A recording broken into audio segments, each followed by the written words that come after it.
Salut tout le monde, c'est Simon, je retrouve pour une nouvelle vidéo. Ce coup-ci, on va s'attaquer à l'Open d'Australie. Le match vient d'arriver à son terme là, entre Zverev et Alcaraz. Bon, bah, gros match, mine de rien. Enfin, gros match, je sais pas trop. Il y a eu des points de dingue et tout. On a cru qu'on allait avoir un scénario d'anthologie, etc.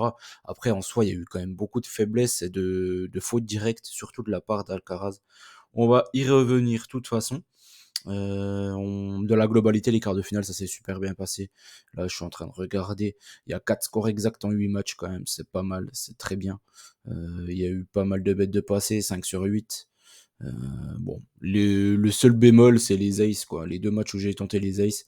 Les deux fois, c'est pas passé, que ce soit l'over pour Sabalenka et l'under pour Djoko. Bon, on y arrive tout de suite. Les résultats d'écart chez les femmes. Du coup, j'ai les quatre vainqueurs. Les quatre sont passés. J'étais parti sur Goff, Sabalenka, Yastremska et Zeng.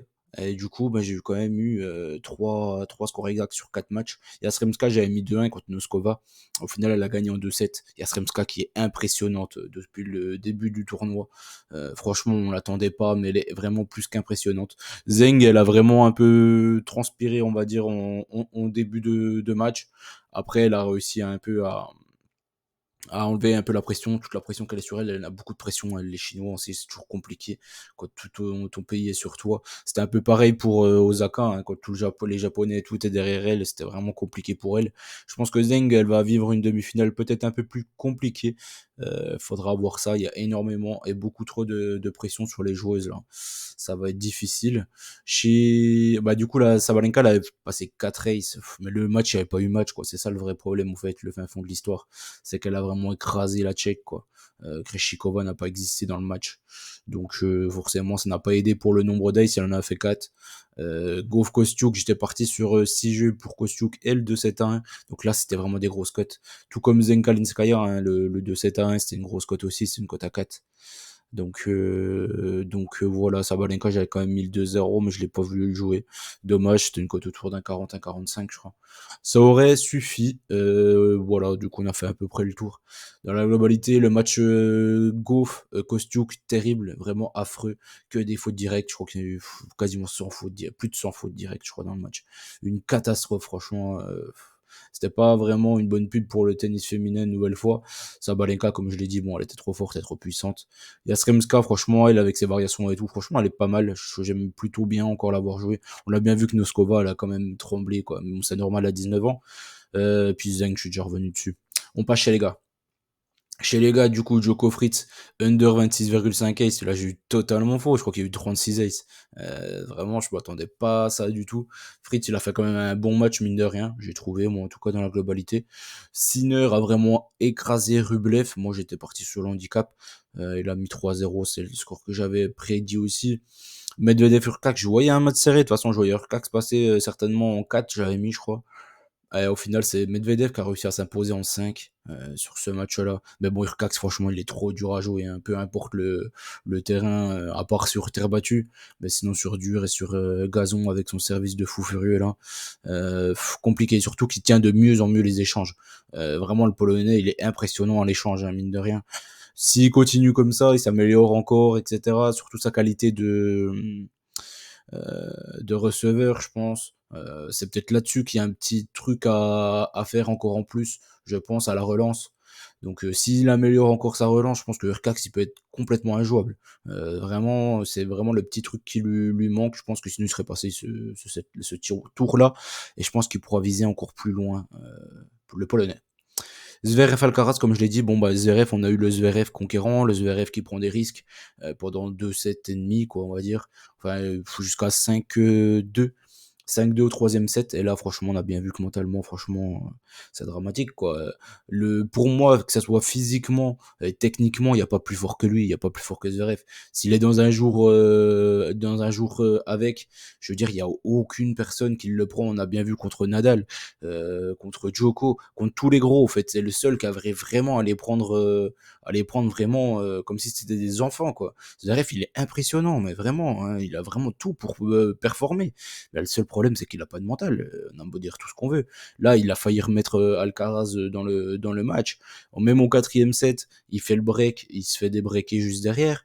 Là, dans le tie-break, il mène 2-0, il a 2 pénaltys là, juste devant le filet, il a plus qu'à les envoyer. Bon, Alcaraz, OK, il court et cetera, mais ça normalement tu termines. Vraiment à la volée, ça tu termines facilement.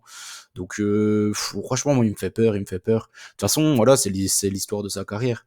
On va pas revenir sur la finale contre Thiem.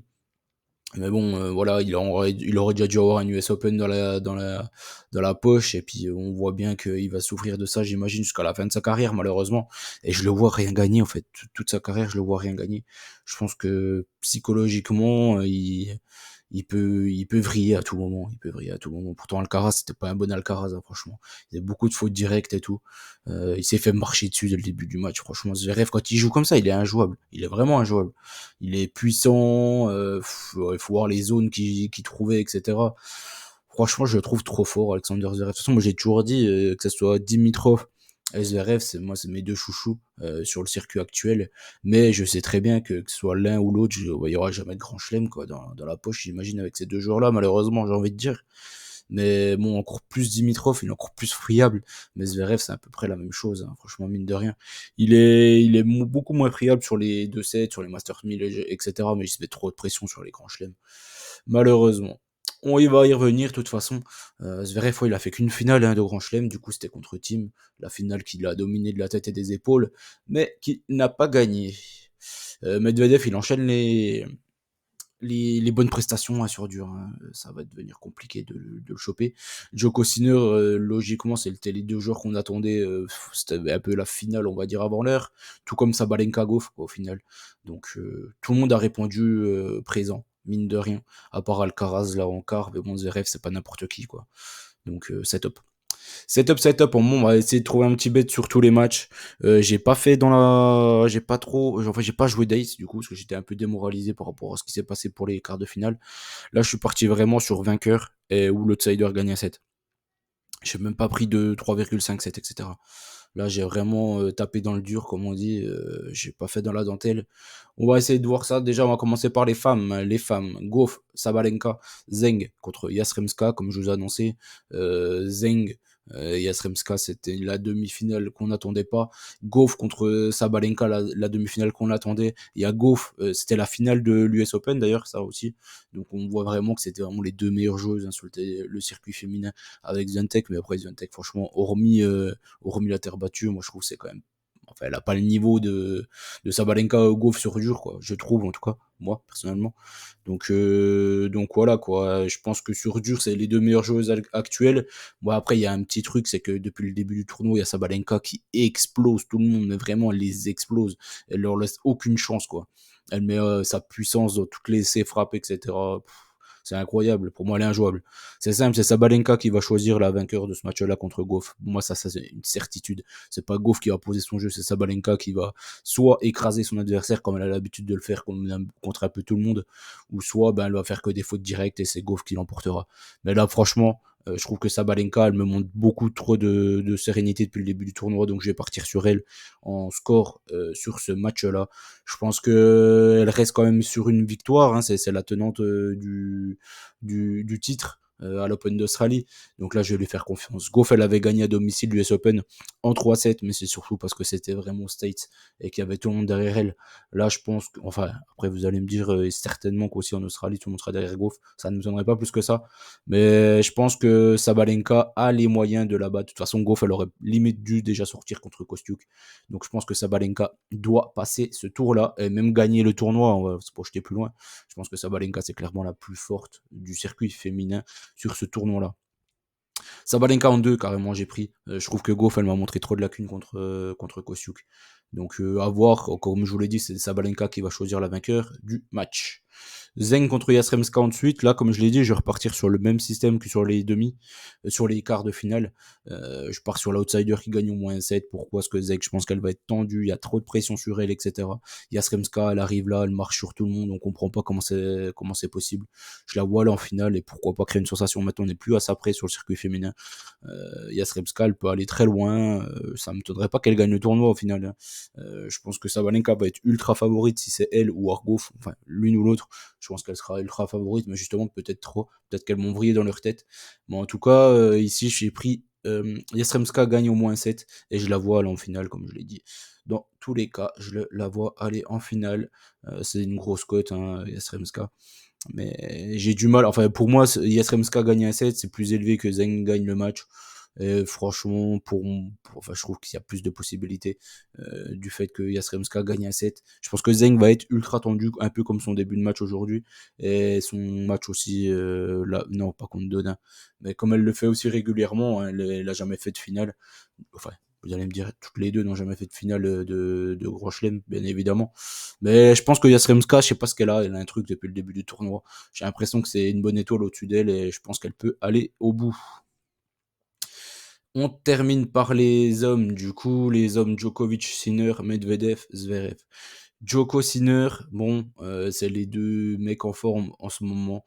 Mais en fait, j'ai peur qu'on ait un petit flop là quand même sur ce match-là. Medvedev Zverev, je pense que ça va être quand même un gros match, mais j'ai peur aussi qu'on ait un flop. C'est pourquoi je suis pas parti sur des over 3,57. Ça ne m'étonnerait pas qu'il y en ait au moins un des deux matchs qui finissent en 3.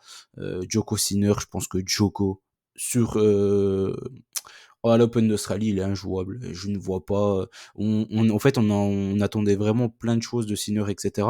Déjà, la finale du Masters, au final, il s'était fait écraser par Djoko. Et ça ne m'étonnerait pas qu'on ait la même chose ici, au fait, tout simplement. Sinner contre Rublev, on a bien vu qu'il persistait. Il envoyait des frelons, des frelons, des frelons. Rublev lui répondait en essayant de taper toujours au plus fort, comme d'habitude avec Rublev. De toute façon, il n'a pas vraiment de plan B, le bonhomme. Mais je pense que Djoko, il aura la parade par rapport à tous ses coups. Après, il faudra juste voir quel Djoko aussi on aura, parce que Djoko, il a été pas terrible sur le match contre Fritz. C'est pas un grand Djoko, mais il était en plein cagnard et tout. Là, normalement, les matchs seront tard, donc il y aura plus de problème de chaleur, etc. Donc ça va arranger Djoko et ça va aussi arranger Medvedev.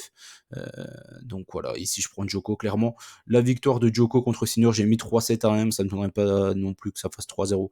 Je pense que là c'est un petit combiné que je vais forcément faire du côté des demi-finales. Je vais partir sur Djoko avec Medvedev. Ça, c'est clair et net. Chez les femmes, j'ai tenté aussi Sabalenka Yastremska. Mais chez les hommes, j'ai encore plus de confiance que les femmes. On sait très bien que mentalement, des fois, ça vrille dans tous les sens. Mais là, chez les hommes, franchement, je vois pas trop d'autres issues que ces deux résultats-là. Comme je l'ai dit, Zverev, il a fait qu'une seule finale. C'était à l'US Open. Ça remonte à maintenant, c'était contre Team. Donc ça devait, ça fait au moins 4 ou 5 ans. Ça va faire 4 ans, 2018-2019. Ouais, c'est par là, ça doit faire autour de 4 ans. Donc Medvedev, là, il enchaîne les finales, etc. C'est toujours la finale Djoko-Medvedev au final sur dur. C'est tout le temps ça, en fait, quasiment. Hein. De plus en plus, je sais pas combien on en a eu, mais bon, c'est de plus en plus récurrent. Medvedev, il en gagne très peu des finales, mais il y va. Donc ici, je pense que Zverev va se faire dessus. Je le vois venir gros comme une maison. Donc je vais faire confiance à Medvedev sur ce match-là, même s'il n'est pas non plus souverain depuis le début du tournoi. Et Zverev non plus, hein, mine de rien. Il est pas souverain. Il a écrasé Alcaraz par sa puissance et tout. Mais depuis le début du tournoi, il est loin, loin, loin d'être souverain. Et je pense que Medvedev, à la relance, il va pas faire les petites fautes qu'a fait Alcaraz sur ce match-là, avec beaucoup de balles dans le filet, etc.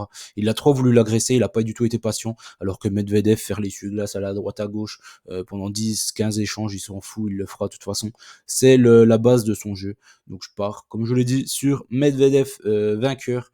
Et je suis parti sur un 4-7 une nouvelle fois. Après, comme je l'ai dit, je pense qu'il y en aura au moins un des deux matchs qui fera un petit flop et qui est un petit 3-7-0. Donc c'est pour ça que j'ai pas voulu prendre l'over 3-5 sur les deux matchs. Je pense que Sinner, on en attend beaucoup, mais il a jamais prouvé qu'il pouvait aller très loin en Grand Chelem et je le vois pas faire cette performance contre Novak. L'incroyable Novak qui a 75 ans, il gagnera encore un Grand Chelem. Donc voilà. Ouais, j'espère que la vidéo vous a plu. On a fait le tour de ce que je voulais voir avec vous concernant le tennis. Concernant le foot, je suis pas sûr de faire des vidéos aujourd'hui. Je vais voir, il est déjà 4h15 là. Euh, je vais voir. Je vais voir. Je vous promets rien. Si j'en fais une, ça sera certainement la Ligue 1 ou la Bundesliga. Je sais pas. Mais en tout cas, franchement, j'y crois pas du tout. Dans tous les cas, elles arriveront demain au pire. Donc préparez-vous. Je pense qu'il y aura pas mal de vidéos demain. Notamment avec les derniers matchs de Cannes du jour. Donc on va partir sur les huitièmes aussi demain. Allez, ciao tout le monde et bonne chance à tous. N'oubliez pas qu'on gagne, on perd ensemble. Et je vous dis à très vite. Allez, ciao.